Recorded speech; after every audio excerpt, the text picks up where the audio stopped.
Assalamualaikum warahmatullahi wabarakatuh. Kami dari kelompok 1 akan mempresentasikan hasil kerja diskusi kami yang berjudul Tupoksi Public Relation.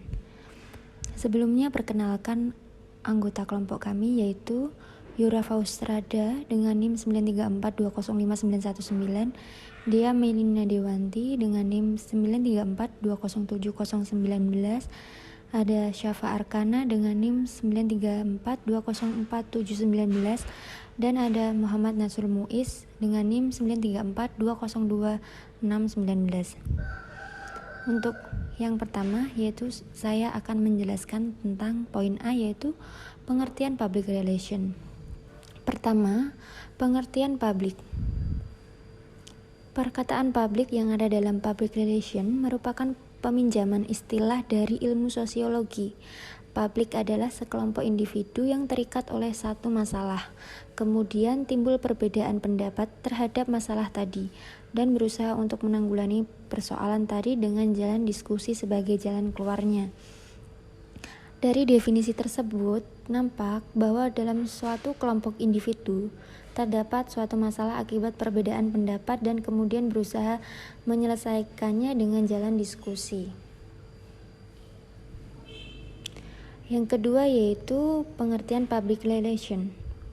Frank Jengvis mendefinisikan public relation adalah semua bentuk komunikasi yang terencana, baik itu ke dalam maupun keluar, antara suatu organisasi dengan semua khalayak dalam rangka mencapai tujuan-tujuan spesifik yang berlandaskan pada saling pengertian.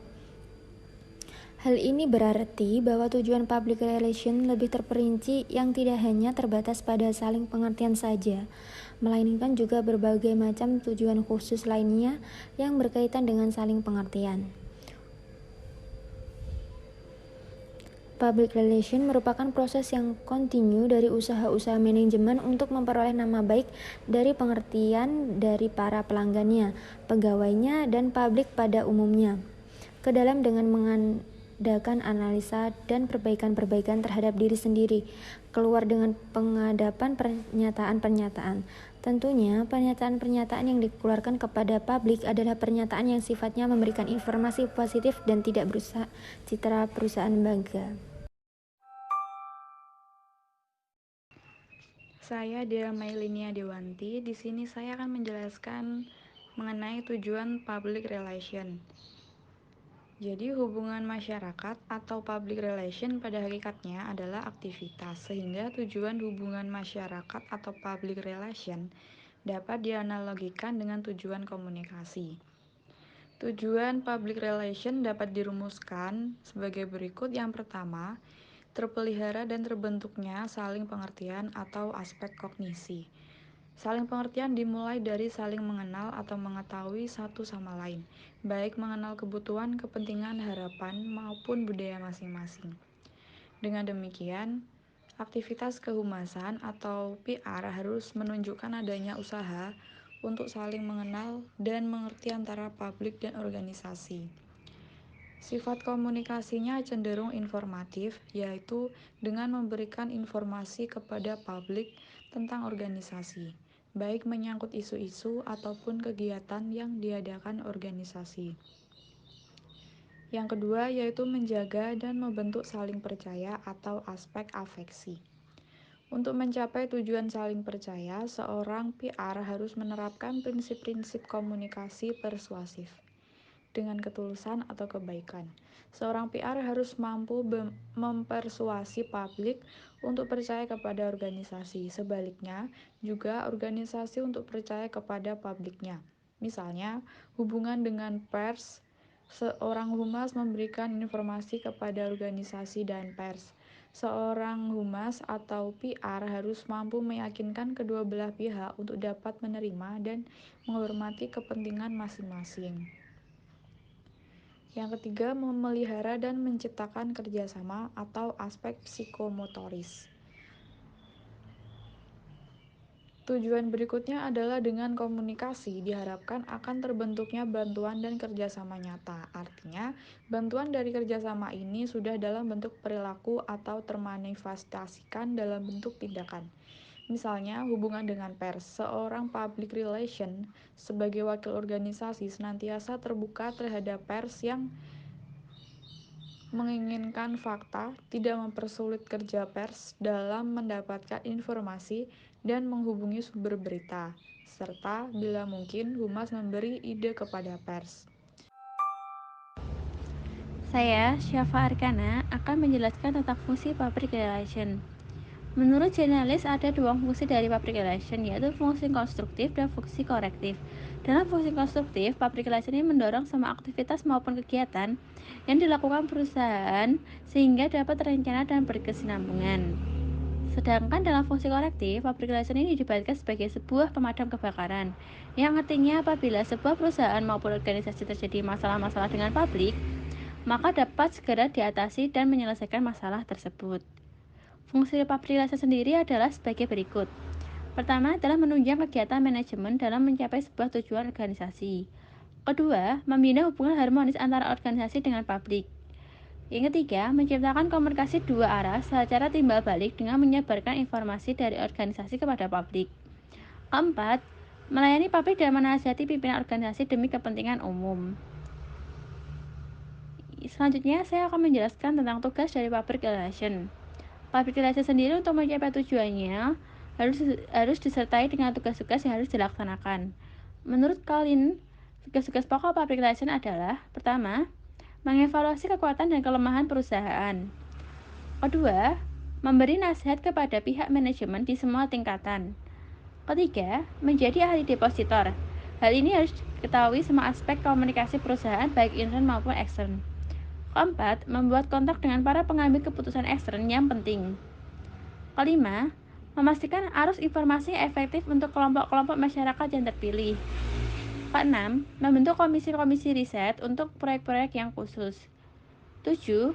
Mengevaluasi masalah-masalah dan aktivitas public relation. 8. Merencanakan dan memanajemenkan kegiatan delegasi perusahaan maupun organisasi. 9.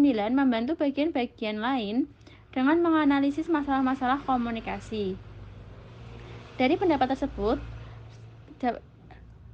semua tugas harus dilaksanakan agar public relation dapat mencapai tujuan organisasi maupun perusahaan tersebut. Public relation harus mampu membantu pimpinan, karyawan, investor, masyarakat, dan lain-lainnya dalam menyelesaikan masalah yang dihadapinya terkait dengan perusahaan dan organisasi tersebut. Assalamualaikum warahmatullahi wabarakatuh. Perkenalkan, nama saya Muhammad Nasrul Muiz. Di sini saya akan menjelaskan tentang peranan public relation. Nah, apa sih peranan public relation? Menurut Indrawati Tamim yang dikutip oleh Lena Saita pada tahun 2011 menyatakan bahwa ada 4 peranan yang dapat dimainkan oleh public relation, yaitu sebagai interpreter atau in the middle dalam artian penerjemah. Yang kedua diartikan lubricant, pelumas atau pelicin. Yang ketiga diartikan pemonitoring dan pengevaluasi. Dan yang keempat adalah komunikasi. Nah, yang pertama yang dimaksud dengan interpreter atau in the middle atau penerjemah, public relation berfungsi sebagai memiliki peran sumbu antara manajemen dengan publik internal maupun eksternal. Public relation harus mampu menginterpretasikan dinamika dan kebutuhan serta perilaku publik terhadap manajemen dan sebaliknya. Untuk bisa memikul peran ini, public relation harus mempunyai akses pada manajemen, bahkan top manajemen. Peran ini sering disebut juga sebagai fasilitator komunikasi. Nah, sebagai penyambung lidah, pemantik antara pihak internal dan pihak eksternal. Dan yang kedua, peranan dari public relation yaitu lubrikan, pelumas atau pelincin. Dalam menciptakan hubungan internal yang harmonis dan efisien, seorang public relation berperan sebagai mencegah timbulnya kemungkinan perpecahan dalam organisasi melalui komunikasi yang efektif. Dapat dikatakan public relation memiliki peranan sebagai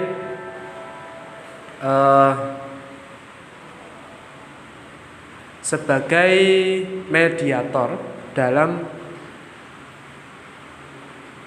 internal perusahaan tersebut.